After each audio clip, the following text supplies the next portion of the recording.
Good morning students. ਜੈਸੇ ਕਿ ਆਪਾਂ ਡਿਸਕਸ ਕੀਤਾ ਸੀਗਾ ਕਿ ਹੁਣ ਆਪਾਂ ਚੈਪਟਰ 1 ਕਰਾਂਗੇ ਰਿਪਰੋਡਕਸ਼ਨ ਇਨ ਆਰਗੇਨਿਜ਼ਮ। ਜਿਵੇਂ ਕਿ ਤੁਹਾਨੂੰ ਪਤਾ ਹੀ ਹੈ ਰਿਪਰੋਡਕਸ਼ਨ ਦੋ ਤਰ੍ਹਾਂ ਦਾ ਹੁੰਦਾ, ਏ ਸੈਕਸ਼ੂਅਲ ਤੇ ਸੈਕਸ਼ੂਅਲ।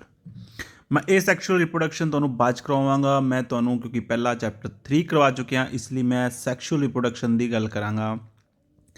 ਜਦੋਂ ਆਪਾਂ ਪੇਜ ਨੰਬਰ 2 ਤੇ ਜਾਂਦੇ ਹਾਂ ਦੈਨ ਉੱਥੇ ਗੱਲ ਆਉਂਦੀ ਹੈ ਸੈਕਸ਼ੂਅਲ ਰਿਪਰੋਡਕਸ਼ਨ। ਸੈਕਸ਼ੂਅਲ ਰਿਪਰੋਡਕਸ਼ਨ ਦਾ ਮਤਲਬ ਉਸ ਦੇ ਵਿੱਚ ਦੋ ਗੈਮੇਟ ਬਣਨਗੇ, ਇੱਕ ਮੇਲ ਗੈਮੇਟ ਬਣੇਗਾ, ਇੱਕ ਫੀਮੇਲ ਗੈਮੇਟ ਬਣੇਗਾ। ਦੋਨੋਂ ਇੱਕੋ ਇੰਡੀਵਿਜੂਅਲ ਤੋਂ ਬਣ ਸਕਦੇ ਹੈ ਜਾਂ ਅਲੱਗ-ਅਲੱਗ ਇੰਡੀਵਿਜੂਅਲ ਤੋਂ ਬਣ ਸਕਦੇ ਹੈ। ਹੁਣ ਅਲੱਗ-ਅਲੱਗ ਇੰਡੀਵਿਜੂਅਲ ਦੀ ਗੱਲ ਕਰੀਏ, ਲਾਈਕ ਹਿਊਮਨ ਬੀਇੰਗਸ ਦੇ ਵਿੱਚ ਮੇਲ ਅਲੱਗ ਹੈ, ਫੀਮੇਲ ਅਲੱਗ ਹੈ। ਜੇਕਰ ਆਪਾਂ ਗੱਲ ਕਰੀਏ ਸੇਮ ਇੰਡੀਵਿਜੂਅਲ ਦੀ ਗੱਲ, ਤਾਂ ਜਿਵੇਂ ਕਿ ਆਪਾਂ ਜਾਣਦੇ ਹਾਂ ਪਲਾਂਟਸ ਦੇ ਵਿੱਚ ਫਲਾਵਰ ਜਿਹੜੀ ਹੈ ਬਾਈਸੈਕਸ਼ੂਅਲ, ਕੁਝ ਪਲਾਂਟਸ ਦੇ ਵਿੱਚ ਬਾਈਸੈਕਸ਼ੂਅਲ ਹੁੰਦੇ ਆ, ਜਿਵੇਂ ਕਿ ਉਹਨਾਂ ਦੇ ਵਿੱਚ ਦੋਨੋਂ ਮੇਲ ਪਾਰਟ ਅਤੇ ਫੀਮੇਲ ਪਾਰਟ ਦੋਨੋਂ ਪ੍ਰੈਜੈਂਟ ਹੁੰਦੇ ਆ। ਜਦੋਂ ਇਹ ਦੋਨੋਂ ਗੈਮੇਟ ਮਿਲ ਜਾਂਦੇ ਆ, ਫਿਊਜ਼ ਹੋ ਜਾਂਦੇ ਆ, ਤਾਂ ਮਿਲ ਕੇ ਕੀ ਬਣਾਉਣਗੇ ਜਾਈਗੋਟ। ਜਾਈਗੋਟ ਤੋਂ ਇੱਕ ਨਵਾਂ ਇੰਡੀਵਿਜੂਅਲ ਡਿਵੈਲਪ ਹੋ ਜਾਏਗਾ। ਜਿਹੜੇ ਆਫਸਪ੍ਰਿੰਗ ਹੈ, ਜਿਹੜੇ ਉਹਨਾਂ ਦੇ ਬੱਚੇ ਹੈ, ਉਹ ਨਾਟ ਆਇਡੈਂਟੀਕਲ ਟੂ ਈਚ ਅਦਰ ਔਰ ਟੂ ਦਾ ਪੈਰੈਂਟਸ। ਜਿਹੜੇ ਆਫਸਪ੍ਰਿੰਗ ਹੁੰਦੇ ਆ ਉਹ ਬਿਲਕੁਲ ਪੈਰੈਂਟਸ ਦੇ ਵਰਗੇ ਨਹੀਂ ਹੁੰਦੇ, ਕਿਉਂਕਿ ਉਹ ਦੋ ਪੈਰੈਂਟਸ ਤੋਂ ਮਿਲ ਕੇ ਬਣੇ ਹੋਏ ਹੈ, ਤਾਂ ਇਸ ਲਈ ਉਹਦੇ ਵਿੱਚ ਦੋਨਾਂ ਦੇ ਕਰੈਕਟਰ ਹੁੰਦੇ ਆ। ਇਸ ਕਰਕੇ ਡਾਇਵਰਸਿਟੀ ਆਉਂਦੀ ਹੈ, ਇੱਥੇ ਡਾਇਵਰਸਿਟੀ ਆਉਂਦੀ ਹੈ। ਤਾਂ ਮੈਨੂੰ ਲੱਗਦਾ ਹੈ ਤੁਹਾਨੂੰ ਬੇਸਿਕ ਕਲੀਅਰ ਹੋ ਗਿਆ ਹੋਵੇਗਾ ਕਿ ਇਹ ਸੈਕਸ਼ੂਅਲ ਅਤੇ ਸੈਕਸ਼ੂਅਲ ਰਿਪਰੋਡਕਸ਼ਨ ਦੇ ਵਿੱਚ ਡਿਫਰੈਂਸ ਦੀ ਗੱਲ ਕਰੀਏ ਤਾਂ ਸੈਕਸ਼ੂਅਲ ਰਿਪਰੋਡਕਸ਼ਨ ਤੁਹਾਨੂੰ ਕਲੀਅਰ ਹੋ ਗਿਆ ਹੋਵੇਗਾ ਕਿ ਇੱਥੇ ਦੋ ਗੈਮੇਟ ਬਣਦੇ ਆ। ਮੇਲ ਗੈਮੇਟ ਮੇਲ ਬਣਾਏਗਾ, ਫੀਮੇਲ ਗੈਮੇਟ ਫੀਮੇਲ ਬਣਾਏਗੀ। ਜਿਵੇਂ ਆਪਾਂ ਹਿਊਮਨ ਬੀਇੰਗਸ ਦੇ ਵਿੱਚ ਰਿਪਰੋਡਕਸ਼ਨ ਦੀ ਗੱਲ ਕੀਤੀ ਸੀ, ਮੇਲ ਗੈਮੇਟ ਸੀਗਾ ਸਪਰਮ, ਟੈਸਟਿਸ ਬਣਦੇ ਸੀਗੇ, ਫੀਮੇਲ ਗੈਮੇਟ ਓਵਮ ਸੀ, ਓਵਰੀ ਦੇ ਵਿੱਚ ਬਣਦੇ ਸੀਗੇ। ਫਿਰ ਜਦੋਂ ਦੋਨੋਂ ਜੁੜਦੇ ਹੈ ਜਾਈਗੋਟ ਬਣਾਉਂਦੇ ਆ, ਫਿਰ ਬਲਾਸਟੂਲਾ ਬਣਦਾ ਹੈ, ਇੰਪਲਾਂਟ ਹੁੰਦਾ ਹੈ, ਦੈਟ ਇਜ਼ ਅਨਦਰ ਮੈਟਰ। ਹੁਣ ਗੱਲ ਕਰਾਂਗੇ ਫੇਜ਼, ਸਟੇਜ ਕਿਹੜੇ ਨੇ। ਹਰੇਕ ਆਰਗੇਨਿਜ਼ਮ ਹੈ ਉਹ ਦੋ ਸਟੇਜ ਦੇ ਵਿੱਚ ਆਉਂਦਾ ਹੈ, ਇੱਕ ਜ਼ੂਵੇਲਾਈਨ ਫੇਜ਼ ਹੁੰਦੀ ਹੈ, ਇੱਕ ਵੈਜੀਟੇਟਿਵ ਫੇਜ਼ ਜਾਂ ਰਿਪਰੋਡਕਟਿਵ ਫੇਜ਼ ਕਹਿੰਦੇ ਆ। ਜੂਵੇਲਾਈਨ ਫੇਜ਼ ਜਦੋਂ ਗਰੋਥ ਕਰ ਰਿਹਾ ਹੁੰਦਾ ਹੈ, ਜਦੋਂ ਉਹਨੇ ਰਿਪਰੋਡਕਸ਼ਨ ਨਹੀਂ ਕਰਨਾ, ਉਸ ਤੋਂ ਬਾਅਦ ਵਾਲੀ ਏਜ ਜਿਹੜੀ ਹੈਗੀ ਹੈ ਉਹ ਵੈਜੀਟੇਟਿਵ ਫੇਜ਼ ਜਾਂ ਰਿਪਰੋਡਕਟਿਵ ਫੇਜ਼ ਹੈ, ਜਦੋਂ ਉਸਨੇ ਰਿਪਰੋਡਕਸ਼ਨ ਕਰਨਾ ਹੈ, ਆਪਣੇ ਆਫਸਪ੍ਰਿੰਗ ਆਪਣੇ ਬੱਚੇ ਤਿਆਰ ਕਰਨੇ ਨੇ। ਆਪਾਂ ਮੈਂਸਟਰੂਅਲ ਸਾਈਕਲ ਦੀ ਵੀ ਗੱਲ ਕਰ ਚੁੱਕੇ ਹਾਂ।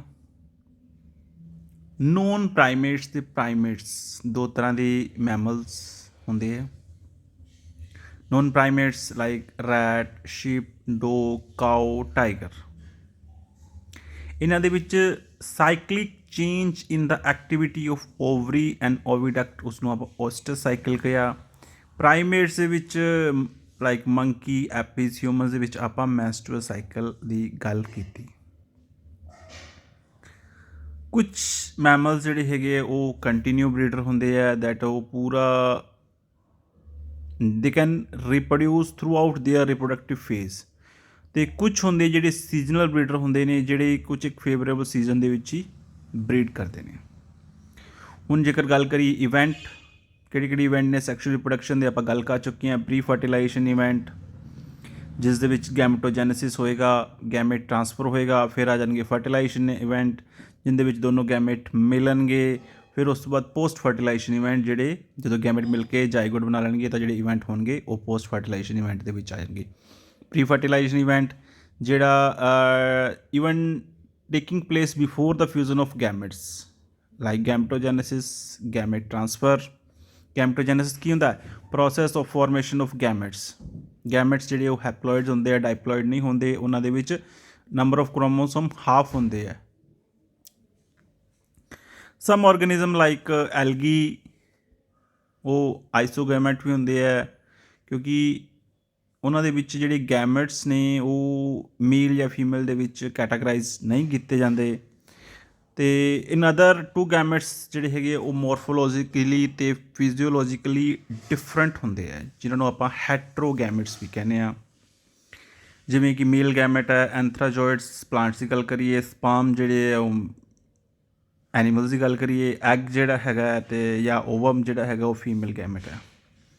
ਕੁਛ ਆਰਗੇਨਿਜ਼ਮ ਦੇ ਵਿੱਚ ਦੋਨੋਂ ਸੈਕਸਿਸ ਜਿਹੜੀ ਹੈਗੀ ਹੈ ਉਹ ਪ੍ਰੈਜ਼ੈਂਟ ਇਨ ਸੇਮ ਇੰਡੀਵਿਜੂਅਲ ਮੋਨੋਸ਼ੀਅਸ ਜਾਂ ਹੋਮੋਥੈਲਿਕ ਕਹਿੰਦੇ ਆ, ਅਤੇ ਕੁਝ ਦੇ ਵਿੱਚ ਇਹ ਦੋਨਾਂ ਦੇ ਵਿੱਚ ਅਲੱਗ-ਅਲੱਗ ਹੋਣਗੇ। ਮੀਨਸ ਕਿ ਮੇਲ ਗੈਮੇਟ ਅਲੱਗ 'ਤੇ ਪ੍ਰੈਜੈਂਟ ਹੋਏਗਾ, ਫੀਮੇਲ ਗੈਮੇਟ ਅਲੱਗ 'ਤੇ ਬਣੇਗਾ। ਜੇਕਰ ਇੱਕੋ 'ਤੇ ਬਣ ਰਿਹਾ ਦੈਨ ਉਹ ਮੋਨੋਸ਼ੀਅਸ ਜਾਂ ਹੋਮੋਥੈਲਿਕ ਹੈ, ਜੇਕਰ ਅਲੱਗ-ਅਲੱਗ 'ਤੇ ਬਣ ਰਿਹਾ ਦੈਨ ਉਹ ਡਾਈਸ਼ੀਅਸ ਔਰ ਹੈਟਰੋਥੈਲਿਕ ਹੈ। ਯੂਨੀਸੈਕਸ਼ੁਅਲ ਫਲਾਵਰ ਜਿਹਦੇ ਵਿੱਚ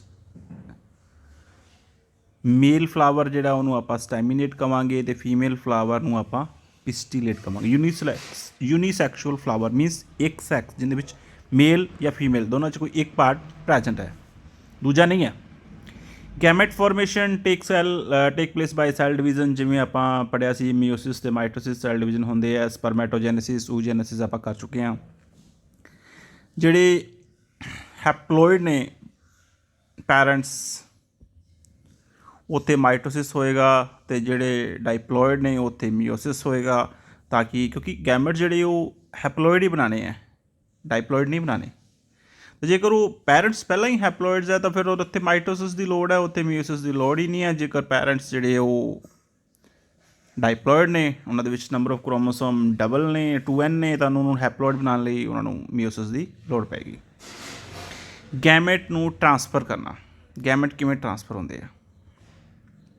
ਤੁਸੀਂ ਪੋਲੀਨੇਸ਼ਨ ਪੜ੍ਹਿਆ, ਪੋਲੀਨੇਸ਼ਨ ਵਿੱਚ ਕੀ ਹੁੰਦਾ? ਮੇਲ ਗੈਮੇਟ ਫੀਮੇਲ ਗੈਮੇਟ ਤੱਕ ਪਹੁੰਚਦਾ ਹੈ by insect, by wind, by water. Pollination pollen grains ਦਾ ਪਹੁੰਚਣਾ, ਠੀਕ ਹੈ।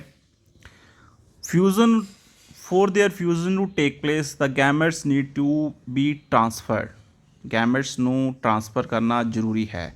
ਮੋਸਟ ਆਰਗੈਨਿਜ਼ਮ ਦੇ ਵਿੱਚ ਮੇਲ ਗੈਮੇਟ ਜਿਹੜੇ ਉਹ ਮੋਟਾਈਲ ਹੁੰਦੇ ਆ, ਮੀਨਸ ਮੂਵ ਕਰ ਸਕਦੇ ਆ, ਅਤੇ ਫੀਮੇਲ ਗੈਮੇਟ ਜਿਹੜੇ ਉਹ ਨੋਨ ਮੋਟਾਈਲ ਹੁੰਦੇ ਆ, ਉਹ ਮੂਵਮੈਂਟ ਨਹੀਂ ਕਰਦੇਗੇ। ਮੇਲ ਗੈਮੇਟਸ ਨੂੰ ਇੱਕ ਮੀਡੀਅਮ ਦੀ ਜ਼ਰੂਰਤ ਹੁੰਦੀ ਹੈ ਮੂਵਮੈਂਟ ਵਾਸਤੇ। ਲਾਰਜ ਨੰਬਰ ਆਫ ਮੇਲ ਗੈਮੇਟ ਜਿਹੜੇ ਹੁੰਦੇ ਆ ਉਹ ਫੀਮੇਲ ਗੈਮੇਟ ਤੱਕ ਨਹੀਂ ਪਹੁੰਚ ਪਾਉਂਦੇ, ਇਸ ਕਰਕੇ ਉਹਨਾਂ ਦੀ ਗਿਣਤੀ ਜਿਹੜੀ ਹੈ ਸੈਵਰਲ ਥਾਊਜ਼ੈਂਡ ਗਿਣਤੀ ਜਿਹੜੀ ਉਹ ਪ੍ਰੋਡਿਊਸ ਕੀਤੀ ਜਾਂਦੀ ਹੈ। ਐਂਜੀਓਸਪਰਮ ਦੀ ਗੱਲ ਕਰੀਏ, ਪੋਲਨ ਗ੍ਰੇਨ ਜਿਹੜੀ ਹੈਗੀ ਹੈ ਉਹ ਕੈਰੀ ਦਾ ਮੇਲ ਗੈਮੇਟ, ਜਿਹੜੀ ਪੋਲਨ ਗ੍ਰੇਨ ਬਣਦੀ ਹੈ। ਐਂਜੀਓਸਪਰਮ ਫਲਾਵਰ ਆਪਾਂ ਪੜ੍ਹਿਆ ਸੀ ਪਿਛਲੇ ਸਾਲ +1 ਦੇ ਵਿੱਚ, ਉਹ ਪੋਲਨ ਗ੍ਰੇਨ ਹੁੰਦੇ ਆ, ਉਹ ਮੇਲ ਗੈਮੇਟ ਹੁੰਦੇ ਆ। ਓਵਿਊਜ਼ ਦੇ ਵਿੱਚ ਫੀਮੇਲ ਗੈਮੇਟ ਹੁੰਦੇ ਆ। ਪੋਲਨ ਗ੍ਰੇਨ ਜਿਹੜੇ ਹੁੰਦੇ ਆ ਉਹ ਐਂਥਰ ਦੇ ਬਣਦੇ ਆ, ਅਤੇ ਉਹਨਾਂ ਨੂੰ ਸਟਿਗਮਾ ਤੱਕ ਉਹਨਾਂ ਨੂੰ ਟਰਾਂਸਫਰ ਕਰਨਾ ਜ਼ਰੂਰੀ ਹੈ ਤਾਂ ਕਿ ਫਰਟੀਲਾਈਜੇਸ਼ਨ ਹੋ ਸਕੇ। This is easy in monoecious plant. ਜਿਹੜੇ ਮੋਨੋਸ਼ੀਅਸ ਪਲਾਂਟ ਨੇ ਜਿਨ੍ਹਾਂ ਦੇ ਵਿੱਚ ਦੋਨੋਂ ਐਂਥਰ ਅਤੇ ਸਟਿਗਮਾ ਪ੍ਰੈਜੈਂਟ ਹੈ, ਉਹਨਾਂ ਦੇ ਵਿੱਚ ਬੜਾ ਈਜ਼ੀ ਹੈ ਕਿਉਂਕਿ ਉਹ ਦੋਨੋਂ ਇੱਕ ਦੂਜੇ ਕਲੋਜ਼ ਹੁੰਦੇ ਆ, ਇਸ ਕਰਕੇ ਇਹ ਸੌਖਾ ਹੋ ਜਾਂਦਾ। ਜੇਕਰ ਡਾਈਸ਼ੀਅਸ ਪਲਾਂਟ ਹੈ ਤਾਂ ਫਿਰ ਉੱਥੇ ਪੋਲੀਨੇਸ਼ਨ ਕਰਨਾ ਪਏਗਾ। ਪੋਲੀਨੇਸ਼ਨ ਕਿਵੇਂ ਹੋਏਗਾ? ਉਹਨਾਂ ਉੱਪਰ ਕੋਈ ਇਨਸੈਕਟ ਬਹਿ ਜਾਏਗਾ, ਉਹ ਐਂਥਰ ਨੂੰ ਲੈ ਜਾਏਗਾ, ਜਾਂ ਕੋਈ ਹਵਾ ਨਾਲ ਉੱਡ ਕੇ ਐਂਥਰ ਚਲੇ ਜਾਣਗੇ, ਜਾਂ ਪਾਣੀ ਨਾਲ ਬਹਿ ਕੇ ਐਂਥਰ ਚਲੇ ਜਾਣਗੇ। ਤਾਂ ਉਹ ਪੋਲੀਨੇਸ਼ਨ ਹੈ। ਇਹ ਟੌਪਿਕ ਥੋੜ੍ਹਾ ਜਿਹਾ ਡਿਟੇਲ ਦੇ ਵਿੱਚ ਆਪਾਂ ਪੋਲੀਨੇਸ਼ਨ ਹੈ ਜਦੋਂ ਚੈਪਟਰ ਨੰਬਰ 2 ਕਰਾਂਗੇ, ਇਹ ਟੌਪਿਕ ਥੋੜ੍ਹਾ ਡਿਟੇਲ 'ਚ ਹੈ। ਇਸ ਚੈਪਟਰ ਦੇ ਵਿੱਚ ਥੋੜ੍ਹਾ ਬੇਸਿਕ ਨੇ। ਹੁਣ ਗੱਲ ਆ ਗਈ ਸੈਕਸ਼ੂਅਲ ਰਿਪਰੋਡਕਸ਼ਨ ਦੇ ਫਰਟੀਲਾਈਜੇਸ਼ਨ ਇਵੈਂਟ। ਹੁਣ ਆਪਾਂ ਗੱਲ ਕਰ ਲਈ ਗੈਮੇਟ ਟਰਾਂਸਫਰ ਹੋ ਗਿਆ, ਗੈਮੇਟੋਜੈਨੇਸਿਸ ਹੋ ਗਿਆ। ਹੁਣ ਉਹ ਗੈਮੇਟੋਜੈਨੇਸਿਸ ਤੋਂ ਬਾਅਦ ਜਿਹੜੇ ਗੈਮੇਟਸ ਨੇ ਉਹ ਟਰਾਂਸਫਰ ਹੋ ਗਏ ਨੇ, ਹੁਣ ਉਹ ਦੋਨੋਂ ਜੁੜ ਗਏ ਨੇ। ਉਸ ਤੋਂ ਬਾਅਦ ਜਿਹੜੇ ਫਰਟੀਲਾਈਜੇਸ਼ਨ ਦੇ ਇਵੈਂਟ ਨੇ ਉਹ ਗੱਲ ਕਰਾਂਗੇ। ਫਰਟੀਲਾਈਜੇਸ਼ਨ ਜਿਹੜਾ ਮੋਸਟ ਇੰਪੋਰਟੈਂਟ ਇਵੈਂਟ ਹੈ, ਇਸ ਨੂੰ ਸਿਨਗੈਮੀ ਵੀ ਕਹਿੰਦੇ ਹਾਂ ਕਿਉਂਕਿ ਇਸ ਤੋਂ ਬਾਅਦ ਇਸ ਨਾਲ ਹੀ ਜਾਈਗੋਟ ਬਣੇਗਾ। ਕੁਝ ਆਰਗੈਨਿਜ਼ਮ ਦੇ ਵਿੱਚ ਜਾਈਗੋਟ ਬਣ ਜਾਂਦਾ ਹੈ without fertilisation. It is called parthenogenesis, ਜਿਵੇਂ ਕਿ ਰੋਟੀਫਰਸ, ਹਨੀ ਬੀਜ਼ ਅਤੇ ਲਿਜ਼ਰਡਸ ਦੇ ਵਿੱਚ ਹੁੰਦਾ ਹੈ। ਯਾਦ ਰੱਖੋ ਕਿਹੜੇ ਐਨੀਮਲਸ ਦੇ ਵਿੱਚ ਜਿਹੜਾ ਜਾਈਗੋਟ ਹੈ ਵਿਦਾਊਟ ਫਰਟੀਲਾਈਜੇਸ਼ਨ ਬਣਦਾ ਹੈ, ਉਹਨਾਂ ਦੀ ਐਗਜ਼ਾਮਪਲਸ ਅਤੇ ਇਹਨੂੰ ਕੀ ਕਵਾਂਗੇ। ਕੁਛ ਜਿਹੜੇ ਮੋਸਟ ਆਫ ਦਾ ਐਕੁਐਟਿਕ ਆਰਗੈਨਿਜ਼ਮ ਨੇ ਲਾਈਕ ਐਮਫੀਬੀਅਨ ਹੈ, ਉਹਨਾਂ ਦੇ ਵਿੱਚ ਫਰਟੀਲਾਈਜੇਸ਼ਨ ਬੋਡੀ ਤੋਂ ਬਾਹਰ ਹੁੰਦਾ ਇਨ ਦਾ ਵਾਟਰ, ਲਾਈਕ ਇਨ ਫਰੋਗ। ਆਪਾਂ +1 ਵਿੱਚ ਗੱਲ ਕੀਤੀ ਸੀ। ਇਸ ਤਰ੍ਹਾਂ ਦੇ ਫਰਟੀਲਾਈਜੇਸ਼ਨ ਕੀ ਕਵਾਂਗੇ ਆਪਾਂ? External fertilisation. ਉਹ ਕੀ ਕਰਨਗੇ? ਆਪਣੇ ਐਗ ਜਿਹੜੇ ਹੈਗੇ ਆ, ਉਹਨਾਂ ਦੇ ਐਗ ਅਤੇ ਜਿਹੜੇ ਆਫਸਪ੍ਰਿੰਗ ਹੈਗੇ ਆ ਉਹ ਕਿਉਂਕਿ ਹਾਈਲੀ ਵਲਨਰੇਬਲ ਟੂ ਪ੍ਰੈਡੇਟਰ, ਜਿਹੜੇ ਉਹਨਾਂ ਦੇ ਸ਼ਿਕਾਰ ਹੋਣ ਦੇ ਬੜੇ ਚਾਂਸ ਨੇ, ਸ਼ਿਕਾਰੀ ਜਿਹੜੇ ਉਹ ਬੜੇ ਤੇਜ਼ੀ ਨਾਲ ਪਕੜ ਸਕਦੇ ਆ। ਇਸ ਕਰਕੇ ਉਹਨਾਂ ਦਾ ਜਿਹੜਾ ਥ੍ਰੈਟਨੈਸ ਜਿਹੜਾ ਜ਼ਿਆਦਾ ਹੈ, ਕਿਉਂਕਿ ਉਹ ਅਡਲਟਹੁੱਡ ਤੱਕ ਸਰਵਾਈਵ ਕਰਨਗੇ ਕਿ ਨਹੀਂ ਕਰਨਗੇ, ਕਿਉਂਕਿ ਉਹ ਡਿਪੈਂਡ ਕਰਦਾ ਪ੍ਰੈਡੇਟਰ ਕਿੰਨੇ ਮਿਲਦੇ ਆ। ਮੋਸਟ ਟੈਰੇਸਟਰੀਅਲ ਐਨੀਮਲਸ ਆਰਗੈਨਿਜ਼ਮ ਉਹਨਾਂ ਦੇ ਵਿੱਚ ਫਰਟੀਲਾਈਜੇਸ਼ਨ ਇੰਟਰਨਲ ਹੁੰਦਾ, ਬੋਡੀ ਦੇ ਵਿੱਚ ਹੁੰਦਾ, ਬੋਡੀ ਤੋਂ ਬਾਹਰ ਨਹੀਂ ਹੁੰਦਾ। It take place inside the female body. In this process male gamete motile ਹੈ, ਉਹ ਫੀਮੇਲ ਗੈਮੇਟ ਤੱਕ ਰੀਚ ਕਰੇਗਾ, ਉਹਦੇ ਨਾਲ ਫਿਊਜ਼ ਕਰੇਗਾ ਅਤੇ ਜਾਈਗੋਟ ਬਣਾਏਗਾ। ਮੇਲ ਗੈਮੇਟ ਜਿਹੜੇ ਉਹ ਲਾਰਜ ਨੰਬਰ ਦੇ ਵਿੱਚ ਬਣਾਏ ਜਾਂਦੇ ਆ।